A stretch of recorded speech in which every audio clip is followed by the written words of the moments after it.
नमस्कार, मैं रत्नेश कुमार। आप देख रहे हैं लाइव इंडिया हर पल।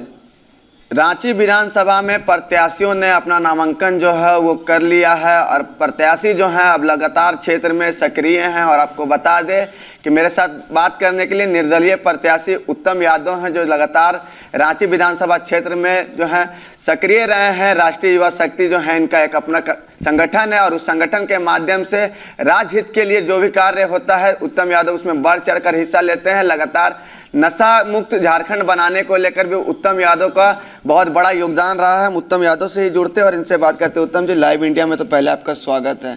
नामांकन अब आप कर लिए हैं, कैसे आगे की रणनीति तैयार की है?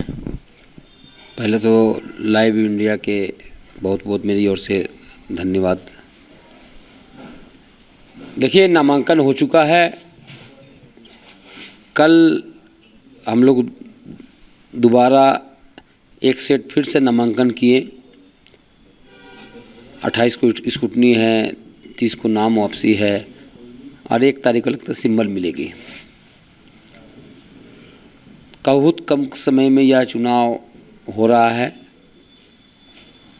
और इसी में सबको हर पार्टी, हर निर्दलीय सबको उसी माध्यम से, जिसके पास जितना संसाधन है उसी के माध्यम से सबको चुनाव लड़ना है। उसी का तहत हम लोग भी अपने कार्य में लगे हुए हैं। और जितने भी राजनीतिक दल के लोग हैं ना, क्षेत्र में आज नज़र आ रहे हैं, चुनाव के समय नज़र आ रहे हैं। और मैं लगातार, आप लोग देखते होंगे, आप लोग खुद कवर करते होंगे कि शहर के अनेक मुद्दों पे मैं लगातार सड़क पर संघर्ष करते आपको दिखता हूँ। और मैं ये बार बार कहता था कि जब चुनाव आएगी तो यहाँ के जो माननीय हैं, चाहे विनर हो या रनर हो, वो दोनों लोग जाग जाएंगे। और बिल्कुल वही हुआ। बारिश आ रही है, चाचा जी सुबह ही से निकल गए हैं पदयात्रा पे। विनर रनर रही है मैडम भी निकल चुकी है। लेकिन काश इन लोग को चिंता रांची की होती, रांची की जनता की चिंता होती। जिस रांची की जनता ने झोला भर भर कर वोट दिया, जो विनर होते हैं उन्हें 79,000, जो रनर है उसे 74,000, मात्र 5,000 के अंतर में हार जीत होता है। लेकिन जो सत्ता में रहते हैं वो तो तानाशाह होते हैं। लेकिन मैडम 2 बार रनर रही और 2 बार मैंने 10 वर्ष, 10 वर्षों में कभी भी रांची की मुद्दों को लेकर कोई बात नहीं की।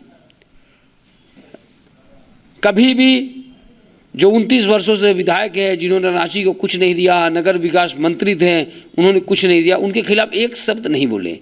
ये दोनों प्रत्याशी 20-20 मैच खेल रहे हैं। इसलिए आज मजबूरन हमें नामांकन करना पड़ा और मजबूती से मैं चुनाव लड़ूंगा।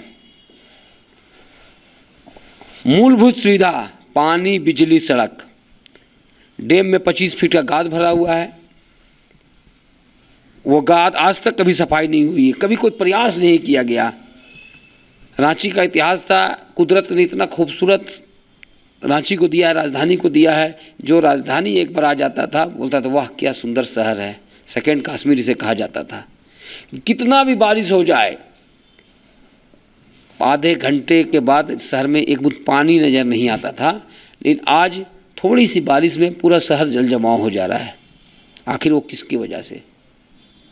जो 29 वर्षों से जिसे रांची की जनता ने झोला भरकर वोट दिया, उन्होंने कभी कोई प्रयास नहीं किया।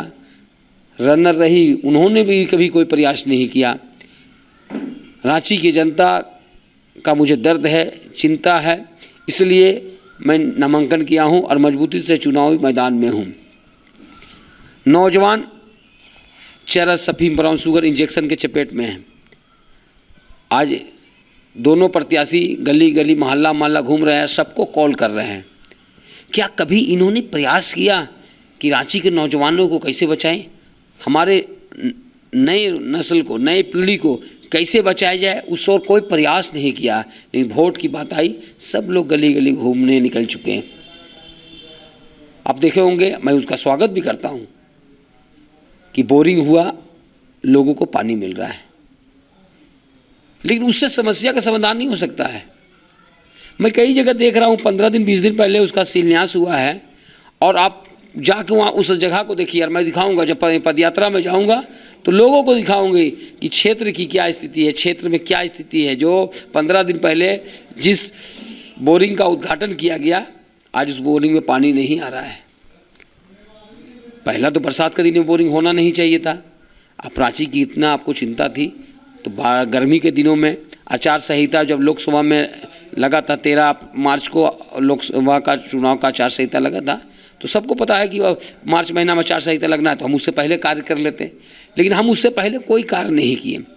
जब लोकसभा ख़त्म हो गया, विधानसभा जब आने वाला था, जब 2 महीना 2.5 महीना 3 महीने 2 बच गया 3 महीना बच गया, तब से बोरिंग होना शुरू हुआ। पिछले साल में जो बोरिंग हुआ था ना, मैं कुछ मीडिया वाले को बुला के जब दिखाया तब उसका बोरिंग मैंने उसमें मोटर और टंकी अभी लगा, आज से 2 महीना 2.5 महीना पहले लगा। तो इनकी मंशा सिर्फ चुनाव लड़ना है और चुनाव जीतना है, इसे रांची से कोई मतलब नहीं है। इसलिए रांची की जनता से मैं अपील करूंगा कि ऐसे लोगों को चिन्हित करना होगा। या चुनाव राजधानी को सुंदर राजधानी बनाने का चुनाव है, या चुनाव युवाओं को भटकाव है, उस भटकाव को रोकने का चुनाव है। राजधानी को कैसे सुंदर कैसे बनाया जा सके, राजधानी को कैसे मूलभूत सुविधा मिल सके, यह चुनाव उसको लेकर है। यह चुनाव जात पात की चुनाव नहीं है। आइए हम सभी राजधानी वासी, रांची वासी इस बार चुनाव में एक नई परिवर्तन करते हुए एक नई लकीर खींचने का काम करें। और अब देखे होंगे, मैं हर एक क्षेत्र में आपको दिखाई पड़ता हूँ। जब रातू रोड में पानी भरा हुआ था तो इसी पानी में, गंदे नाले के पानी में जल सत्याग्रह किया, धन रोपनी करके इसका विरोध किया। जब पानी के लिए लोग तरस रहे थे तो हमने पीएचडी कार्यालय का घेराव किया और विभिन्न मोहल्ला गली गली जा जा के हम लोग धरना दिए। नशा के खिलाफ 1 महीना का पदयात्रा किए और घर नहीं लौटते थे, जहाँ रात होता तो वहीं सो जाते थे लोग, क्योंकि वो वोट मांगने नहीं गए थे। वो पदयात्रा आज से 1.5-2 साल पहले, मेरा 2 साल पहले पदयात्रा था। 2 साल पहले कोई चुनाव नहीं था।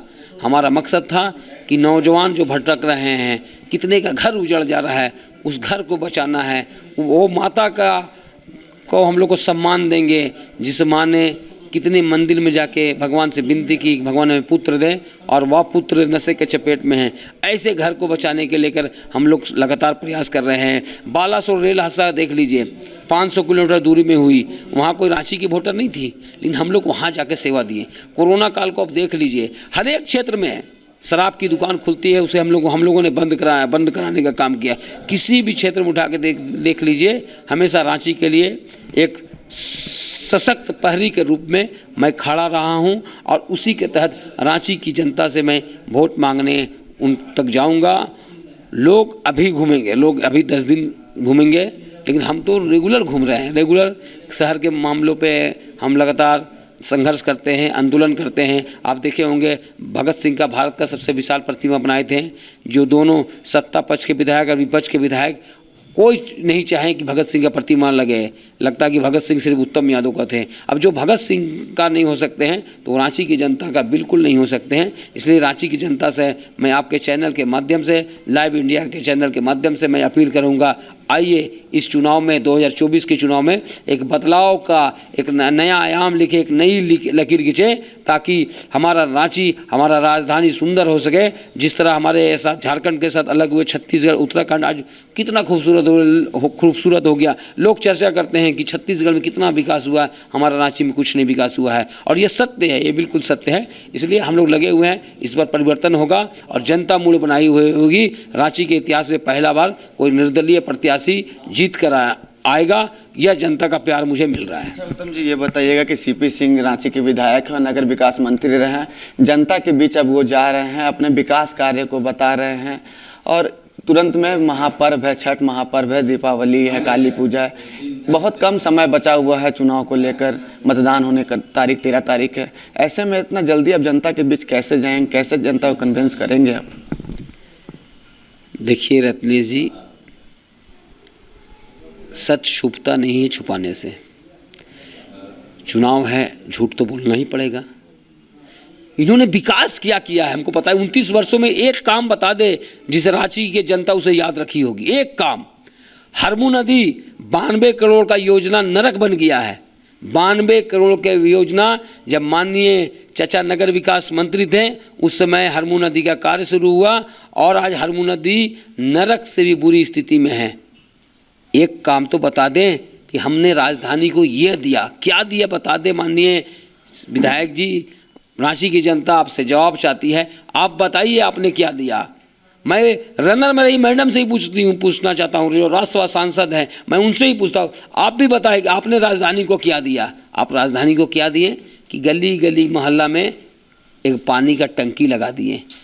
यही राजधानी है, यही इसकी खूबसूरती है। जिस राजधानी को ईश्वर ने इतना खूबसूरत बनाया है, इन दोनों ने रांची को कुछ नहीं दिया है। ये कटुट सत्य है। मैं तो चुनाव लड़ रहा हूँ, मैं तो आरोप लगा सकता हूँ, आप रांची की जनता से पूछिए, उनका इसका जवाब हमसे ज़्यादा बेहतर वो रांची की जनता देंगे। इसलिए मैं आपसे अपील करूँगा कि जाइए आप रांची के गली गली घूमिए, देखिए रांची की स्थिति क्या है। रांची में कोई सुविधा नहीं है, जीरो है। और रहा मेरी चुनाव लड़ने की तो पता है कि राष्ट्रीय युवा शक्ति एक पहाड़ से भी बड़ी संगठन है। हमारे पास संख्या है, हमारे पास ताकत है, हर ताकत के साथ हम चुनाव लड़ेंगे। हम लोग कमज़ोर पड़ सकते हैं तो पैसा से पड़ सकते हैं, लेकिन जब रांची की जनता मुझे प्यार दे रही है, ज़रूरत होगा तो रांची की जनता से हम लोग वोट भी मांगेंगे और उनसे 1 रुपया, 5 रुपया, 10 रुपया, 50 रुपया जो सहयोग कर सके उनसे हम लोग सहयोग भी मांगेंगे। क्योंकि आप बदलाव का चुनाव है, इसी बदलाव का चुनाव होगा तब हमारा रांची सुंदर होगा, तब हमारे नौजवानों को नौकरी मिलेगा। आज हमारा बड़ा पैसा दूसरे स्टेट में चला जाता है, मध्य प्रदेश, कर्नाटका, तमिलनाडु, उड़ीसा, ये सब राज्य में हमारा पैसा चला जा रहा है एजुकेशन के नाम में। और जब वो लड़का अपना पढ़ाई कंप्लीट करता है वहीं कैंपस सिलेक्शन होता है और वह लड़का वहीं का हो जाता है।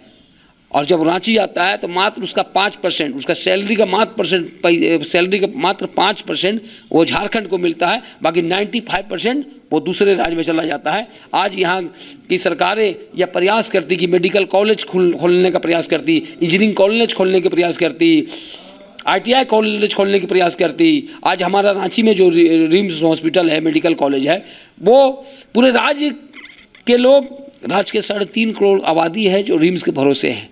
रांची वासियों के लिए कोई ऐसा सुविधा नहीं है, कोई ऐसा व्यवस्था नहीं है ताकि रांची के हर लोग वहाँ पहुँच सकें। क्योंकि रिम्स बड़ा हॉस्पिटल हो सकता है और राजधानी के लिए बड़ा हो सकता है, लेकिन पूरे राज्य के लिए वो छोटा हॉस्पिटल है।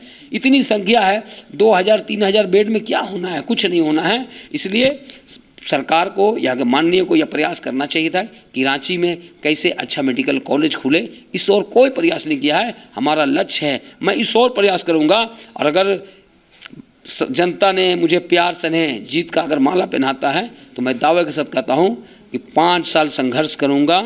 5 वर्षों में मैं रांची की जनता का जो कठिनाई है उस कठिनाइयों को दूर करूंगा, सदन से लेकर सड़क तक। आज तो मैं सड़क पर आंदोलन करता हूँ ना, सदन में भी आंदोलन करूंगा ताकि डैम में जो 25 फीट का गाद है, रांची के तीनों डैम का गाद को हम लोग साफ करवाएंगे। हर घर को शुद्ध पानी, आज से 10 साल पहले रांची वासी शुद्ध नल का जल पीते थे, आज वो पानी पी लेंगे तो आपको मलेरिया, डायरिया, टाइफाइड सारा बीमारी हो जाएगा। इतनी गंदी पानी है। नल जिनके घर में 20%, 25% घर में नल का जल आता है, उसके घर में भी जाइएगा ना तो जो पानी आता है ना वो गंदा पानी आता है। खुलने का कोई समय नहीं है, रात को 12 बजे खुलेगा कि सुबह 3 बजे खुलेगा कि शाम को 4 बजे खुलेगा, खुलने का कोई समय नहीं है। सारे चीज़ को देखते हुए एकदम सजग जनप्रतिनिधि होने के नाते मैं शहर का एक मुद्दा को अपने से देखूंगा या को यहाँ रांची को भ्रष्टाचार मुक्त बनाऊंगा। मेरे इतने साल के सामाजिक जीवन में कोई उंगली उठा नहीं सकता है। हमने रांची के लिए संघर्ष किया है। क्या मैं आपसे पूछना चाहता हूँ कि क्या एक गरीब का बच्चा चुनाव नहीं लड़ सकता है? मेरे पिताजी एक आटा चक्की चलाते हैं, तो क्या एक गरीब का बच्चा चुनाव नहीं लड़ सकता है? सिर्फ जो करोड़पति है, अरबपति, वही लोग चुनाव लड़ेंगे? यह रांची की जनता को न्याय करना होगा। और हमने रांची की जनता के लिए अपने घर परिवार को त्याग करके, जब कोरोना में लोग सेकेंड लहर में घर में दबे हुए थे, मैं घर घर तक दवाई पहुंचाया, खाना पहुंचाया, घाघरा घाट में प्रत्येक दिन पानी पहुंचाने का काम किया। हर एक मामला में मैं अपने परिवार को त्याग करके रांची की जनता के लिए, राज्य की जनता के लिए हमने समय दिया, उसके लिए संघर्ष किया। जब पहले लहर में जब दूसरे राज्य से हमारे प्रवासी मजदूर आ रहे थे, उनको हम लोग जाकर रिंग रोड में खाना खिला रहे थे, पैर में चप्पल नहीं थे तो उनके पैर में हम लोग चप्पल देने का काम किए थे। लेकिन यहाँ के जितने जनप्रतिनिधि हैं, विनर हो या रनर हो, बता दे कहाँ उन्होंने जाके भोजन दिया, किनके घर में दवाई पहुंचाया, किनके घर में खाना पहुंचाया, उन प्रवासी मजदूर के घर पैर में चप्पल दिएगा, इन्होंने कोई प्रयास नहीं किया। अगर आज वो हमारे प्रवासी मजदूर सुरक्षित है, आज रांची की जनता सुरक्षित है, तो अपने आसपास के लोगों के सहयोग से वो लोग सुरक्षित हैं। नहीं तो इन लोगों ने कोई मदद नहीं किया है। मैं खुले मन से उन पर आरोप लगाता हूं, अगर उन पे है तो बताए कि हाँ हमने ये कार्य किया है। मैंने तो बहुत करीब से कोरोना को देखा हूं, इन लोगों ने कोई प्रयास नहीं किया है। इसलिए एक गरीब का बेटा है, इसलिए रांची की जनता को निर्णय लेना होगा। ईमानदारी पूर्वक हम आपकी समस्या को लेकर संघर्ष किए हैं और हर एक मामला पे मेरे पास तो सारा चीज़ का वीडियो है, अखबार का कटिंग है कि मैं किस किस मामले पे संघर्ष किया हूँ। और एक उदाहरण के रूप में कहता हूँ, गूगल में जाइए, उत्तम यादव रांची मारिए, मेरा पूरा डिटेल्स आ जाएगा कि हमने क्या किया है। मैंने अपने नहीं डाला, गूगल ने खुद ही हमारे किए गए काम की चर्चा की है। इसलिए इस बार रांची में परिवर्तन होगा और एक गरीब का बेटा रांची का विधायक बनेगा, ताकि रांची को बदलाव कर सके। रांची को जो स्मार्ट सिटी, जो 5000 लोगों का जो धुआ बन रहा है, उसे हम रांची की हर एक जनता का स्मार्ट सिटी बनाने में हम लोग मिलकर एक लकीर खींचेंगे, एक बड़ा लकीर खींचेंगे जिसे कोई मिटा नहीं सकता है, जिसका नाम होगा, उस लकीर का नाम होगा विकास की लकीर। उत्तम जी, भाजपा के आप नेता थे, कार्यकर्ता थे, भाजपा से बागी होकर आप चुनाव लड़ रहे हैं। अगर रांची की जनता आपको आशीर्वाद देती है, विधायक चुनती है, तो सबसे पहला काम रांची की जनता के लिए आप क्या करेंगे? देखिए, शुरुआत मूलभूत सुविधा, पानी, बिजली, सड़क, हर घर को नल का जल, डैम में जो 20 फीट का गाद है उस गाद की साफ सफाई, ये सबसे पहला मेरी पहली प्राथमिकता होगी। दूसरा, नौजवान चरस, अफीम, ब्राउन शुगर इंजेक्शन की चपेट में है, हर एक गली गली मोहल्ला मोहल्ला जाकर वहाँ पर कमेटी बनाकर उसको अपने से गाइड करेंगे कि नशा को कैसे घुसने देंगे, रांची के किसी गली मोहल्ला में नशा को घुसने देंगे। ये हमारी पहली प्राथमिकता होगी। और दूसरी प्राथमिकता, जिस मेडिकल कॉलेज की बात कर रहे हैं, जिस इंजीनियरिंग कॉलेज की बात कर रहे हैं, नौजवानों को नौकरी कैसे मिले, हम उसकी लड़ाई लड़ेंगे कि वो लड़ाई छोटी नहीं होगी। अगर मैं विधायक भी बनता हूँ तो 5 साल मुझे लगेगा संघर्ष करने में, उन नौजवानों के लिए, उन क्या बोलते हैं, गरीब बच्चे जो पढ़ाई करके कोई रिक्शा चला रहे हैं, कोई ई रिक्शा चला रहे हैं, कोई ऑटो चला रहे हैं, कोई कपड़ा दुकान में काम कर रहे हैं, उनके लिए हम संघर्ष करेंगे ताकि उनको नौकरी मिल सके, ताकि अपने माता पिता, बूढ़े माता पिता का वह बच्चा सेवा कर सके। बहुत सारे लोग हैं जो अच्छा डिग्री लेके, अच्छी पढ़ाई करके आज उसे नौकरी नहीं मिल रहा है, दर भटक खा रहे हैं, उसका सुनने वाला कोई नहीं है। 1000-2000 रुपये जो मिल रहा है उससे समस्या का समाधान नहीं हो सकता है। रांची को हर नौजवान को नौकरी मिले, झारखंड के हर नौजवान को नौकरी मिले, यह हमारा प्रयास होगा। अच्छा, कहीं पर भी निर्दलीय लोग चुनाव लड़ता है तो राष्ट्रीय पार्टी जो हो या फिर क्षेत्रीय पार्टी हो, निर्दलीय को वोट कटवा के रूप में देखते हैं, कहते हैं कि उसका कोई कार्यकाल नहीं रहता, सिर्फ चुनाव के समय वो आते हैं, वोट काटते हैं और चले जाते हैं। इसको कैसे आप देखते हैं? देखिए, यह सवाल रांची की जनता से पूछिएगा, जवाब देगा। इस बार का मूड अलग है।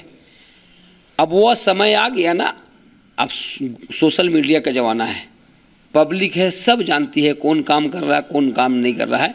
इस बार किसी का नहीं चलेगा। और ये वोट कटवा जो है ना, वो समय बीत गया। बिहार में पूर्णिया से लोकसभा का चुनाव, जब देश का चुनाव हो रहा था, पप्पू यादव जी अपने मंच से, पप्पू यादव निर्दलीय चुनाव जीते हैं। एक नौजवान, झारखंड का नौजवान, ठीक है, चुनाव लड़ता है देश का चुनाव में, मात्र 30,000-35,000 वोट से पीछे रह जाता है। जनता अब उसी को वोट देगी जो काम करेगा, जिसमें माने जिन पे उम्मीद होगा कि नहीं, यह व्यक्ति विकास का काम कर सकता है, जिसमें त्याग की भावना होगी, जनता उसी को वोट देगी। और कहावत है ना, हाथी चले बाजार, भूखने वाला भूखते रहे हजार। अब किसी का भूखने से कुछ नहीं होगा, जिसको डर होगा वो भूखेगा। अभी तो बहुत कुछ होना है, जैसे जैसे हम लोग मजबूत होते जाएंगे, अभी तो ये लोग अभी बहुत कुछ होना बाकी है। अब तो हिंदू मुस्लिम सब, अभी कुछ दिन देखिए ना, सब कुछ होना शुरू होगा, अभी बहुत कुछ शुरू होगा कि ताकि वोट को कैसे रोका जाए। बहुत प्रयास किया जाएगा कि निर्दलीय प्रत्याशी को कैसे रोका जाए। लेकिन रांची की जनता इस बार बदलाव करेगी, मूड बना चुकी है। आप उनका इंटरव्यू लीजिए, इंटरव्यू के बाद सोशल मीडिया में उस इंटरव्यू को डालिए, जनता का जवाब आप उसके कमेंट्स बॉक्स में आपको दिख जाएगा कि जनता ने क्या जवाब दिया है।